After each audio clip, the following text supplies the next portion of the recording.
Una vez más le damos gracias a Dios por la oportunidad que nos da de estar ante su palabra, y recordemos que en la ocasión anterior les mencionaba yo sobre dos temas básicos para el cristiano.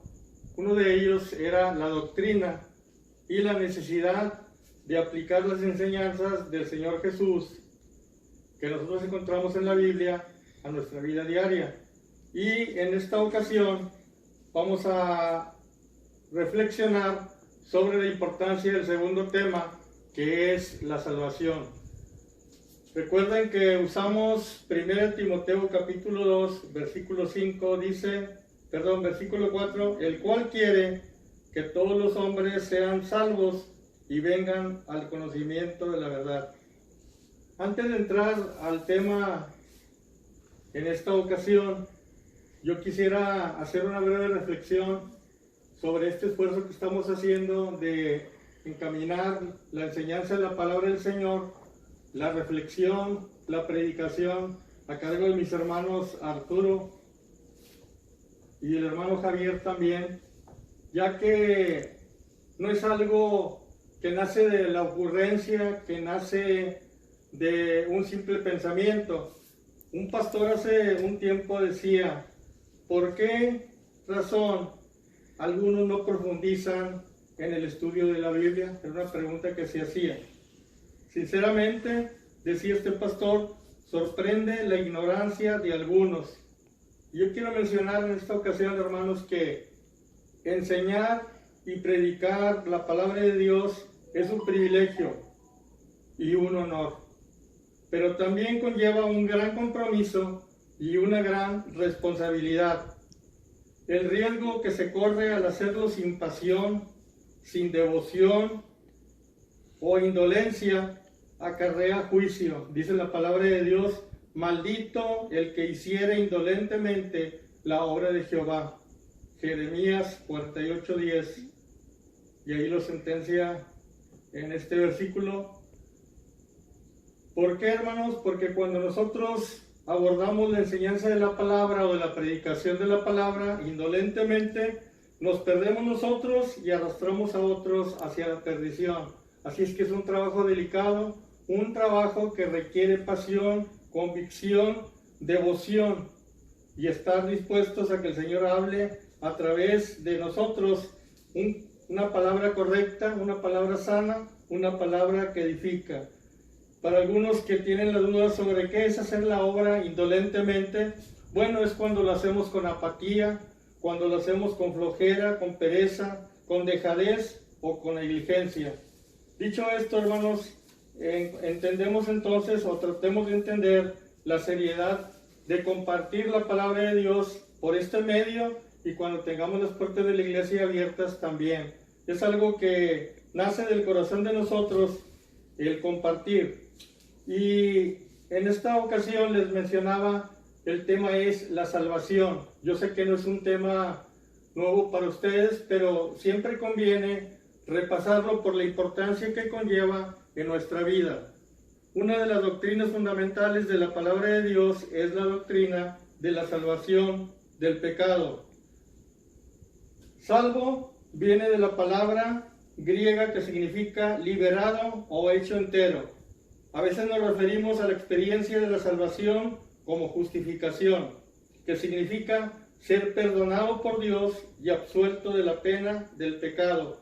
Observando nuevamente 1 Timoteo 2:4, entendemos que es la voluntad de Dios que todos sean salvos.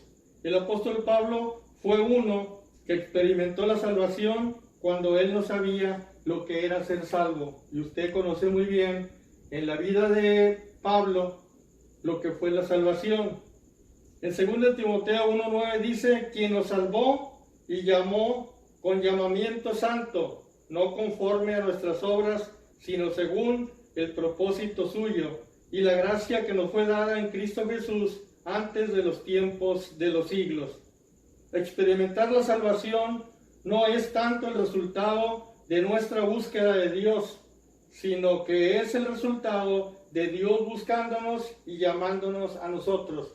Ese es un concepto que debe quedar bien claro en nuestras vidas, hermanos. La salvación es no tanto el resultado de nuestra búsqueda de Dios, sino que es el resultado de Dios buscándonos y llamándonos a nosotros.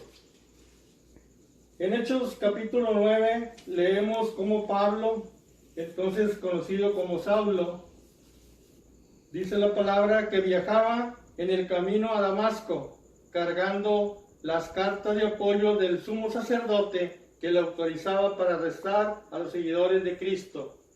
El Señor extendió la mano por su propio propósito y gracia y le habló desde el cielo diciendo: Saulo, Saulo, ¿por qué me persigues? Pablo respondió con una pregunta: ¿quién eres, Señor? La respuesta llegó inmediatamente: yo soy Jesús, a quien tú persigues. Hechos 9, versículos 4 y 5. Notemos, hermanos, que Pablo no estaba buscando a Dios, pero Dios estaba penetrando en la disposición de Pablo hacia el mal. Pablo tuvo una naturaleza pecaminosa y la manifestación de dicha naturaleza se observa en las obras que él realizaba. Él vivió una vida de derrota a pesar de haber sido un fanático religioso y haber reclamado el servicio de Dios de los cielos. Sin embargo, el Señor derribó todo eso en la vida de Pablo, en este hombre que era autosuficiente, académico y altamente respetado.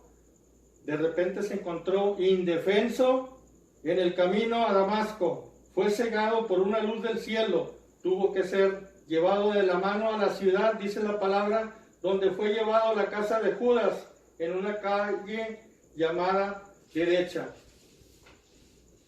Sigue relatando la Biblia acerca de este hombre llamado Pablo, que él se quedó durante 3 días sin comer ni beber. Y luego Dios instruyó a un discípulo llamado Ananías para ir a orar por él. Ananías, dice la palabra, que inicialmente se opuso diciendo: Señor, he oído de muchos acerca de este hombre. ¿Cuántos males ha hecho a tus santos en Jerusalén? Hechos 9:13. Sin embargo, Dios reiteró su mandamiento diciendo a Ananías: ve, porque instrumento escogido me es este, porque yo le mostraré cuánto le es necesario padecer por mi nombre. Ananías obedeció y cuando oró se restauró la vista de Pablo. Inmediatamente Pablo se levantó y fue bautizado en agua. Era un hombre transformado a partir de ese momento y para el resto de su vida adoró a Dios, quien había llegado a su vida sin merecerlo, como le ha llegado a la vida de nosotros también. Notemos que Dios hizo alusión a lo que Pablo iba a sufrir después de haber sido salvo, lo cual trae una enseñanza a nuestra vida también, hermanos. No se nos dice que servir a Dios será fácil. La salvación no será el fin de todos nuestros problemas. Será el final de algunos de ellos quizá, pero también será el comienzo de otros. En el transcurso de su servicio a Dios, Pablo se encontró encarcelado y perseguido sin medida. Sin embargo, a pesar de lo que sufrió por la causa de Cristo, pudo afirmar: pero no me avergüenzo, porque yo sé a quién he creído y estoy seguro que es poderoso para guardar mi depósito para aquel día. Segunda de Timoteo 1:12. Dios no nos ha prometido un camino de comodidad, pero nos ha prometido mantenernos independientemente de lo que pueda presentarse en nuestro camino. Así como Dios llamó a Pablo, Él nos ha llamado. Si usted y yo hemos sido salvos, no es porque ganamos la salvación. Usted y yo no teníamos ningún mérito que nos hiciera merecedores de la gracia de Dios. La salvación viene a través de la misericordia y solo por la misericordia de Dios para nosotros. Pablo escribió a Tito: porque nosotros también en otro tiempo éramos insensatos, rebeldes, extraviados, esclavos de concupiscencias y desleales, viviendo en malicia y envidia, aborrecibles y aborreciéndonos unos a otros. Pero cuando se manifestó la bondad de Dios, nuestro Salvador, y su amor para con los hombres, nos salvó, no por obras de justicia que nosotros hubiéramos hecho, sino por su misericordia. Dice Tito 3, del 3 al 5. Usted puede ser la mejor persona del mundo, pero si usted no ha experimentado la salvación, solo es uno de los mejores pecadores del mundo. Las buenas acciones y una vida moral no obtendrán la salvación para nosotros. Cuando la misericordia y la gracia de Dios alcanzan a una persona y esa persona responde, hay un cambio interno, algo que llama poderosamente la atención de nosotros. No podemos proclamar que somos salvos en Cristo y andamos en las obras de la carne.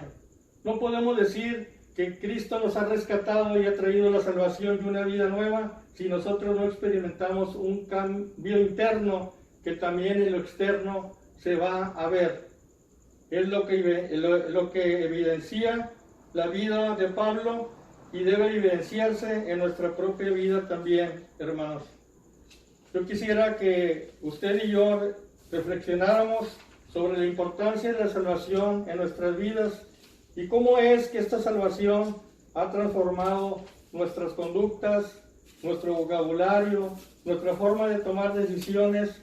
¿Cuánto estamos ocupados en este tiempo en nuestra salvación? ¿Cuánto hemos avanzado en el conocimiento de la palabra, en el conocimiento del Señor?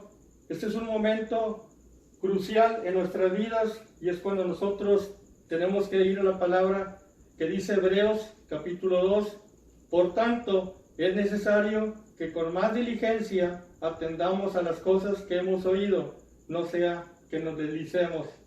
Porque si la palabra dicha por medio de los ángeles fue firme y toda transgresión y desobediencia recibió justa retribución, ¿cómo escaparemos nosotros si descuidamos una salvación tan grande, la cual, habiendo sido anunciada primeramente por el Señor, nos fue confirmada por los que oyeron, testificando Dios juntamente con ellos, con señales y prodigios, y diversos milagros y repartimiento del Espíritu Santo, según su voluntad. Gocémonos en el Señor por una salvación que llegó a nuestras vidas y que no merecíamos.